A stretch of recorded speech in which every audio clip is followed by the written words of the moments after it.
on the marketing plan outline, and what I'll do is, let's go through this outline here.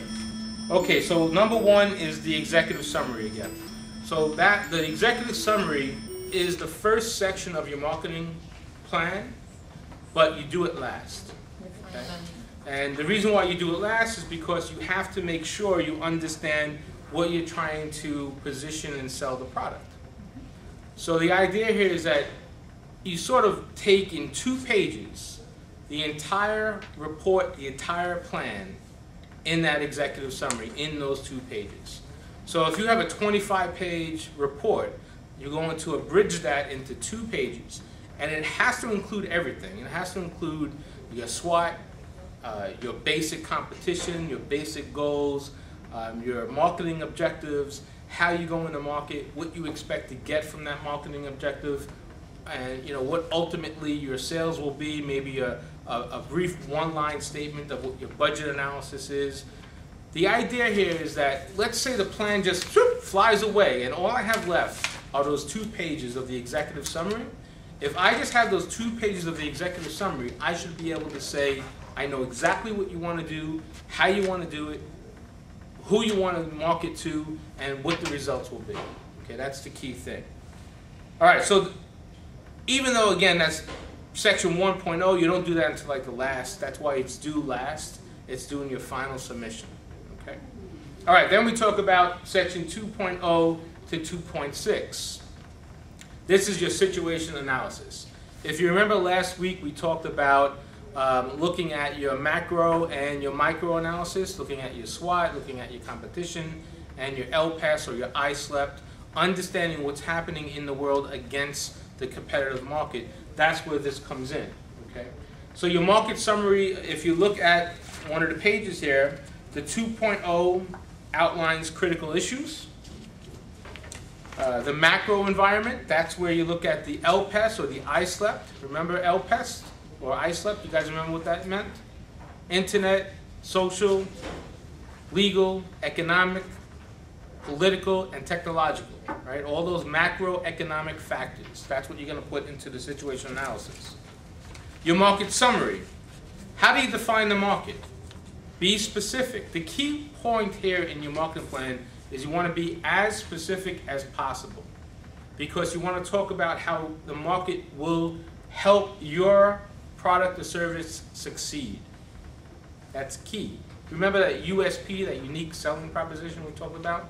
That's being different in the marketplace. So in the market summary, we want to talk about that. So how do you define the market? How big is the market? I need numbers here. We need to see numbers. I need to know that 1 million people will come to your restaurant, or 1 million people will buy your bottled water. I need to know how big this marketplace is, because then you can analyze whether or not the market makes sense. Okay? It doesn't have to be a large market. It could be a very finite market. Maybe you want to sell something at $1,000 to just 500 people a year. That's a pretty good market. As long as you can define it and explain it, then that's fine. That you have a good market there. And the trends. What are the trends in the marketplace? That's important to know. Is the market growing? Let's talk about our generations. We're going to go into our generations a little bit on today. Baby boomers, the fastest growing generation of old people we have in the country right now, right? 10,000 a day are hitting the age of 65 plus. 10,000 a day. Wouldn't it be great to come up with a product that they would buy right now? Because they're just going to keep getting bigger and bigger and bigger and bigger. That's the trends.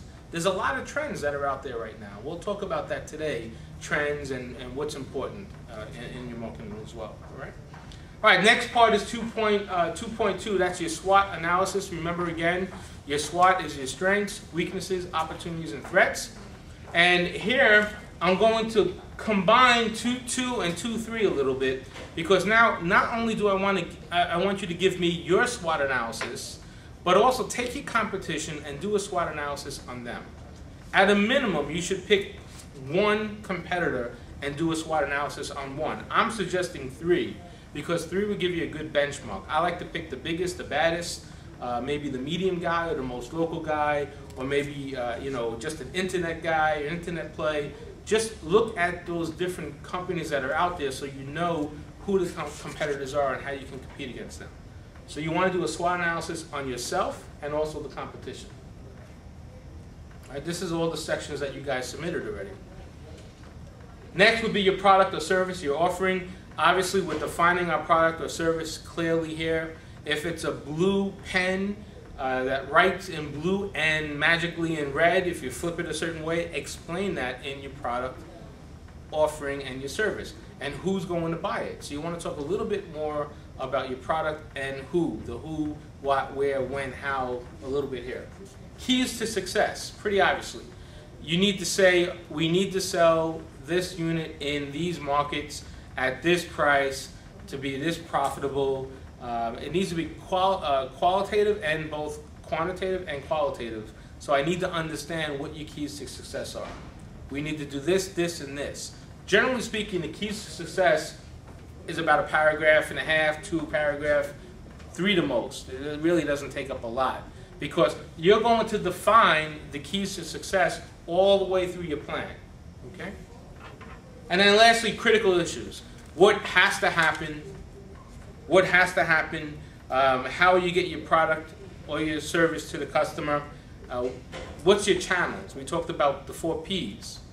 Product, price, place, and promotion.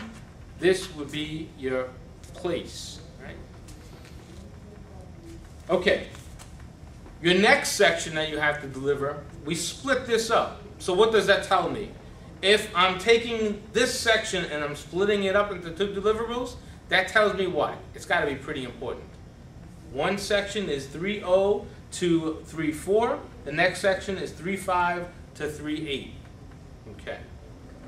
The answer is yes. It's pretty important. Why?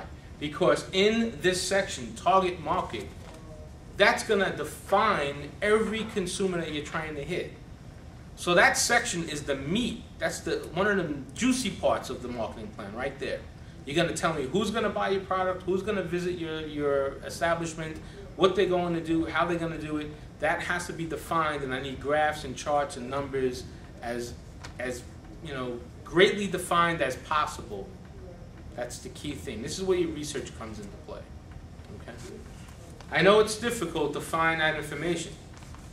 It's out there. Some is out. Some of the information is out there, pages and pages and pages. Others, very little information. There's different ways that we can work around not getting all the information, but you have to have some information to be able to define your target market. Why? If I say I'm going to sell a black marker and I define my target market as only 10 people, does that make any sense? Why would I want to sell a marker for 10 people? And then I say in my section ahead, in my competition, in my SWOT analysis, that there's 3 competitors serving that same market. Okay, now I have my challenges out. If I want to serve those 10 people, I have 3 competitors. I really have to get my game on and make sure my product is much better quality-wise or much cheaper price-wise, right?